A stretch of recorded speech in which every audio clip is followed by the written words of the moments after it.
por qué los wargames históricos son mucho más impopulares, pero ojo, aquí también se crea un problema, y es que la historia es inflexible, no se puede cambiar, que las reglas estén bien definidas, matizadas y haya en cierta manera cierta oficialidad. Creo que eso no significa que lo estén haciendo todo lo bien que podrían. Amigos, bienvenidos a Infantería de Línea. Os traigo un vídeo que espero que cause cierta polémica o al menos cierto debate, y es que vamos a analizar por qué los wargames históricos son mucho más impopulares, o al menos tienen un nicho mucho más pequeño que aquellos que no son históricos, es decir, los de fantasía y ciencia ficción. ¿Acaso no son interesantes? ¿No tienen una historia súper rica, súper larga, es decir, la historia de la humanidad detrás, y no hay miles de miniaturas y gamas a la venta, un montón de reglamentos? ¿Por qué no son capaces de estar a la altura? Vamos a analizarlo y ya me diréis si estáis de acuerdo o si creéis que hay algún factor que se haya quedado por el camino. Vamos a ello. Cuando hablamos de wargames hay, en mi opinión, tres factores principales que los definen. Tendríamos por un lado el trasfondo, es decir, todo ese lore o historia que rodea el propio juego. Tendríamos las propias miniaturas y la parte más artística, de decir qué tal se pintan, qué tal son bonitas, no lo son. Y tendríamos la última parte, que sería el propio reglamento o el ecosistema del juego, que en última instancia tiene que ser divertido y tiene que hacer que la gente juegue con él y se lo pase bien. Obviamente, a nivel de wargames históricos tenemos una variedad enorme, pero sí que hay ciertos factores comunes que son los que os quiero presentar y que creo que definen por qué están en una desventaja tan grande frente a los no históricos.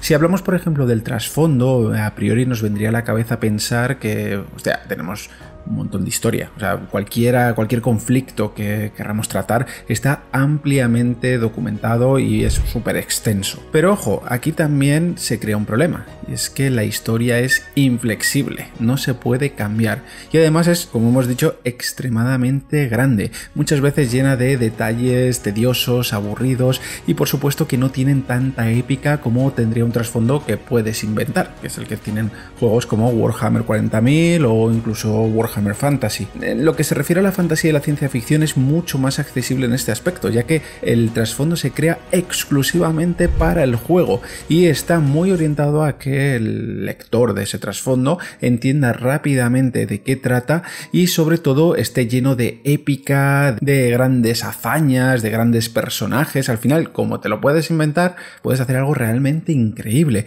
No requiere ser consistente, no requiere tener sentido en realidad. Lo que necesita es que sea muy interesante, y aquí creo que hay una desventaja bastante grande, ya que la historia de la humanidad es la que es y difícilmente la vamos a poder cambiar. Si entramos en el campo de las miniaturas, es cierto que los wargames históricos hay muchísimas, hay un montón de marcas. Hay que tener en cuenta que aquí hay un factor súper importante, y es que la historia no tiene copyright como tal, entonces cualquiera puede hacer figuras sobre napoleónicos, sobre tanques de la Segunda Guerra Mundial, lo que quiera. Esto es muy positivo, ya que nos da una cantidad de marcas enorme, pero yo encuentro un problema, y es que las principales marcas de figuras no están a la altura si las comparamos con las principales marcas de wargames no históricos. Si comparamos, por ejemplo, Game Workshop con Warlord Games, la diferencia de las miniaturas es muy grande. Hay una diferencia enorme de calidad. El modelado, las poses, cómo se montan, hay una diferencia que es muy grande.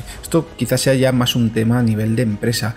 Pero sí que creo que muchas marcas de wargames históricos pecan de demasiadas miniaturas en metal, es decir, la mayoría no saca miniaturas en plástico, tienen gamas muy viejas, poses muy sencillas, poco llamativas. Creo que aquí se les come el terreno de una manera muy rápida y no tendría por qué ser así. Sí que es cierto que hay ciertas limitaciones, al final pues claro, si tienes que representar miniaturas históricas, pues son como son, tampoco te las puedes inventar, pero sí que se podría intentar buscar unas figuras más dinámicas, más interesantes, algo que sí que creo que se está haciendo desde la impresión 3D. Los diseñadores en 3D sacan muchas miniaturas que son muy bonitas, que están muy bien para pintarlas, pero El problema que hay es que no son las marcas generalistas. Entonces, si las marcas generalistas no son capaces de enganchar a sus juegos a una gran variedad de jugadores, al final esas gamas o esas marcas complementarias pues no terminan de tener ese nicho de clientes tan grande. Otro de los grandes problemas que veo es que muchas veces tengo la sensación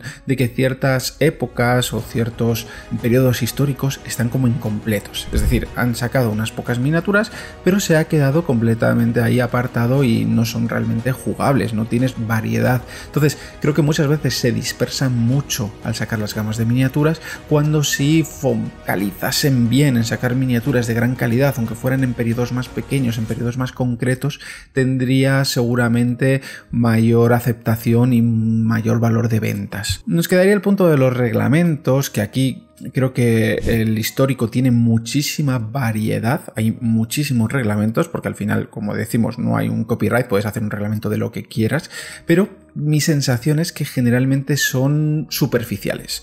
Es decir, tenemos o reglamentos muy orientados a representar la realidad, que son extremadamente difíciles y duros de jugar, que son la minoría, o tenemos reglamentos que son muy simples, que sí, que son muy interesantes y muy divertidos para a lo mejor jugar una partida rápida, pero que pecan de profundidad. Les falta cerrar mejor las reglas, cerrar mejor las listas de ejército, hacer un juego equilibrado, mientras que en la parte de fantasía y ciencia ficción sí que es más habitual orientarlo a un juego competitivo y que esto esté muchísimo más pulido y con continuas revisiones. Aquí también hay un gran margen de mejora y la verdad es que aquellos juegos que han cuidado más estos aspectos suelen ser los más populares y los que más jugadores tienen. Por supuesto, tenemos otro punto muy importante, que es las propias empresas y la capacidad de marketing que tienen.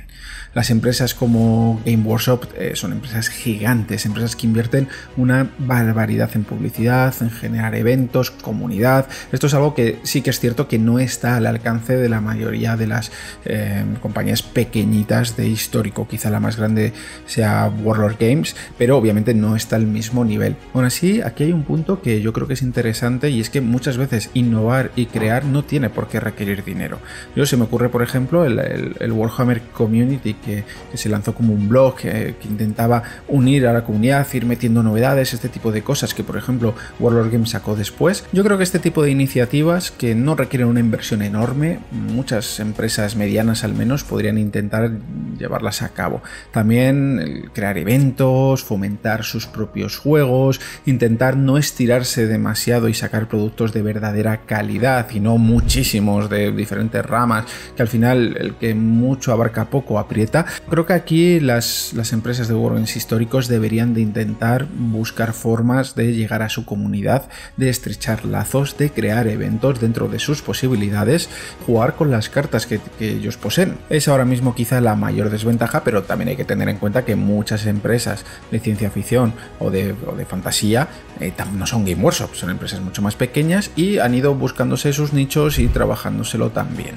Respecto a la comunidad, creo que aquí hay una diferencia muy grande. Creo que hay una estratificación por edades, es decir, mi sensación es que la parte de ciencia ficción y fantasía abarca sobre todo a la gente más, bueno, a todas las edades, pero sobre todo a la gente, engancha mucho más a la gente más joven, mientras que históricos obviamente está mucho más orientado a gente más mayor. Podemos imaginarnos perfectamente al típico jugador de sus 50-60 años que le gustan los napoleónicos, que se han hecho muchos memes y este tipo de cosas. En cualquier caso, creo que a nivel de comunidad hay un problema también con los wargames históricos, y es que mientras que juegos como puede ser, por ejemplo, Warhammer abarca todo su contenido, es un nicho que crea un sentimiento de pertenencia a todos los jugadores, los wargames históricos están muy subdivididos. Es decir, tenemos el wargame del napoleónico, el de la guerra civil americana, tenemos el de los romanos. Se sacan un montón de wargames diferentes para representar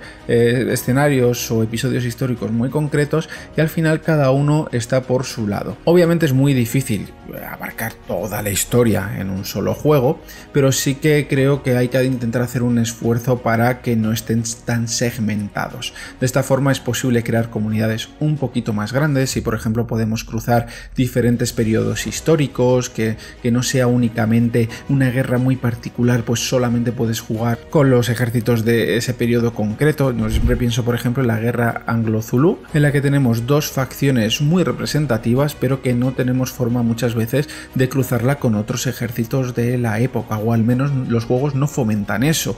Muchas veces son tan cerrados a nivel histórico, tan, oye, este es mi nicho, no me saques de aquí, que perdemos esa posibilidad que haría una comunidad mucho más grande y haría mucho más factible que jugadores se metieran a coleccionar ese tipo de cosas. Por último, hay algunos puntos más interesantes que podríamos mencionar. Quizá la parte histórica de una manera más casual puede tener connotaciones ideológicas con los que la gente no esté tan cómoda, como por ejemplo, pues yo que sé, la Segunda Guerra Mundial, este tipo de cosas, aunque yo creo que esto es algo ya mucho más marginal y que no afecta tanto. Pero bueno, es algo que está ahí y también es interesante de comentar. Me gustaría destacar también lo que para mí es la gran excepción dentro de los wargames históricos, que son los de la Segunda Guerra Mundial, al menos juegos como Bolt Action o Flames of War. Estos sí que han sabido encontrar un nicho mucho más grande. Creo que aquí la Segunda Guerra Mundial tiene unos apartados muy buenos, y es que es un conflicto más reciente, que conocemos mejor, que está muy retratado en el cine y sobre todo diría que está mejor trabajado y más priorizado por las marcas. Tiene sets más competitivos, los reglamentos están algo más trabajados, hay un juego, o sea, está muy orientado al juego equilibrado también, tenemos listas de ejércitos, suplementos, etcétera, y creo que esto, al menos en estos dos juegos en particular, hace que sean muchísimo más populares. No está quizá a la altura de lo que puede ser un Warhammer, pero tiene un nivel que más quisieran la mayoría de juegos históricos. Por tanto, mi sensación con todo esto es que creo que tienen un rango de mejora enorme. Yo en especial tengo muchos juegos, muchos sets que son del siglo XVIII y XIX, como sabéis, por ejemplo, los nuevos sets de Epic de Black Powder, y al final es que me compro ambos bandos, porque sé que es muy difícil encontrar jugadores, prefiero tener ambos bandos, pintarlos y poder jugar con cualquiera o intentar enganchar a alguien, porque no es fácil encontrar jugadores. Sería genial que esto cambiase, y como digo, hay varios factores que podrían hacer que esto mejorase. Voy a daros algunas de las ideas que a mí me corren por la mente y a ver también qué opináis vosotros y qué podéis aportar. De primeras destacaría que estos juegos deben de reorientarse un poco y hacerse algo más formales. Por ejemplo, yo en el caso de Black Powder, que es el que más juego, pero podríamos aplicarlo a muchos otros del estilo, al final los ves muy superficiales. Ves que son juegos que les faltan pues más listas de ejército, personajes, mucha orientación al juego equilibrado para que tengan esos valores en puntos, que podamos hacer uno jugar contra el otro y no tener que jugar escenarios que muchas veces no están bien dimensionados, que no sean a veces tan o sea, que sean juegos ágiles pero que no sean tan superficiales muchas veces, que las reglas estén bien definidas, matizadas y haya en cierta manera cierta oficialidad. Esto es algo que yo creo que no se está trabajando bien y que con una pequeña reorientación podría hacerse muchísimo más potente. Por otro lado, creo que hay que saber sacarle más partido al trasfondo que tenemos. Es decir, la historia es súper interesante, tenemos un montón de episodios, un montonazo de detalle y creo que no se está aprovechando en condiciones. Hay que buscar más la épica. Yo personalmente me apoyaría también en películas, en novelas, en series. Sí, o sea, aquí entra un poco también la parte de ficción, pero es que a la gente le gusta mucho eso. O sea, quien, por ejemplo, en Napoleónico no mete la figura de Sharp, o quieres meter personajes de algunas películas de la Segunda Guerra Mundial, o este tipo de cosas que muchas veces son inventados porque son de novelas históricas o de simples películas, pero te gusta mucho meterlos. Miniaturas con poses más épicas, más dinámicas, todo esto creo que el juego adolece mucho de ello. Y si nos fijamos, juegos de, por ejemplo, fantasía como era Warhammer Fantasy tenía algo parecido y ahora encontramos pues es mucho más dinámicas. Entonces esto es algo que se puede trabajar. Esto por supuesto nos lleva a que hay que mejorar de raíz las gamas de miniaturas,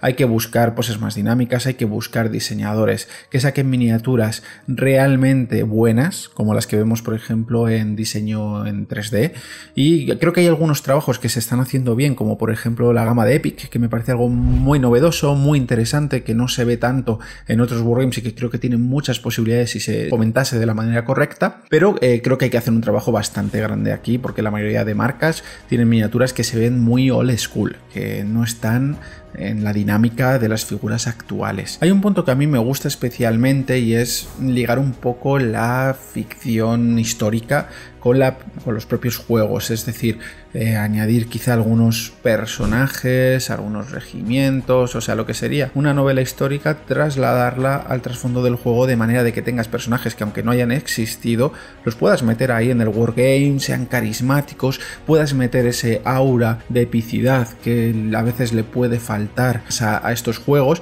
y aunque sea una parte, un pequeño nicho dentro del wargame, un pequeño trocito que se ha inventado, creo que le daría mucho dinamismo y mucha variedad. Por supuesto, otro de los puntos claves es fomentar una comunidad más unida y sobre todo mucho mejor dirigida y estructurada. Aquí puede ser un trabajo de todos, pero creo que las marcas tienen un papel importante, estrechando lazos entre las propias marcas entre sí y los propios jugadores. Obviamente, por otro lado, hay que trabajar mucho la parte de marketing, redes sociales, explotar las ventajas competitivas que tienen estos juegos, que son más baratos, son muy accesibles en realidad, hay packs de miles de miniaturas, habría que estructurarlas mejor, hacerlas mejor dirigidas a los propios juegos, pero eso, como decimos, lo primero es tener muy claro pues tener un reglamento bien orientado, bien organizado y que te puedan sacar un pack de lo que realmente necesitas, y no muchas veces que tienes tropecientas miniaturas que luego la mitad no vas a poder usar porque no vas a hacer tantas unidades o porque no te van a servir en realidad.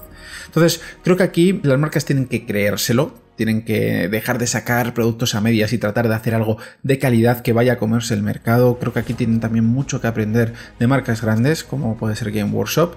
Y en general, aunque los wargames históricos tienen cierta desventaja para llegar a este público más masivo respecto a los que no son históricos, creo que eso no significa que lo estén haciendo todo lo bien que podrían. Creo que focalizar bien y crear un producto de calidad sí que les podría hacerles competir, no quizá al mismo nivel, pero mucho mejor de lo que están haciendo ahora.